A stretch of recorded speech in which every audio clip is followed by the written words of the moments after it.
e bën dhe ne publike dashurinë tonë. 80% e atyre që e panë e perceptuan si të vërtetë.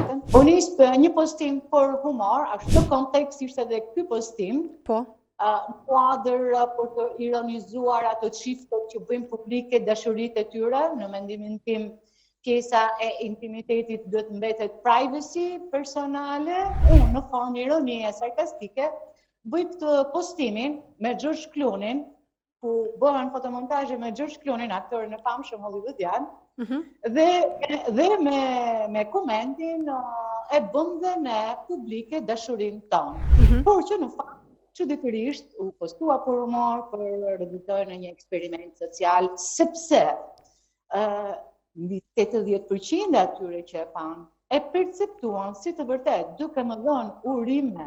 Fillova të habitesha dhe të çuditesha, por që dha dhe mesazhe shumë interesante se dhe si duhet jemi të kujdesshëm ndaj postimeve, ndaj gjithçkaje që shohim, apo gjithçka që na shitet sot në mediat sociale. Imagjinoa në rast se kjo do përdoren me qëllime të caktuara për të shitur produkte apo për të dezinformuar, kjo është rreziku i madh ku pjesa e mashtrimit apo e manipulimit është shumë më e lartë, e cila kushton në xhepat e konsumatorit. Nuk ka hëngër, e besuan dhe persona shumë të afërt edhe me nivel intelektual të lartë. Imazhe të bukura, njerëzit pëlqejnë të bukurën, njerëzit pëlqejnë edhe lidhjet e dashurisë, gjërat e bukura, pra ato që krijojnë gjendje emocionale pozitive tek ata. Audienca që më ndjek mua, më ka përcukur pa më analizuar në ato postim. E ka marrë si diçka reale, e ka perceptuar si diçka reale, çfarë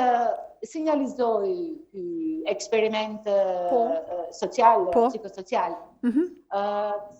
Sinjalizoi elemente shumë të rëndësishme, se sa i rëndësishme është edukimi kritik, të paturit e një mendimi kritik kundrejt gjërave që shohin në mediat sociale, kundrejt produkteve që blejmë përmes mediave sociale, për të mos u dezinformuar vlera.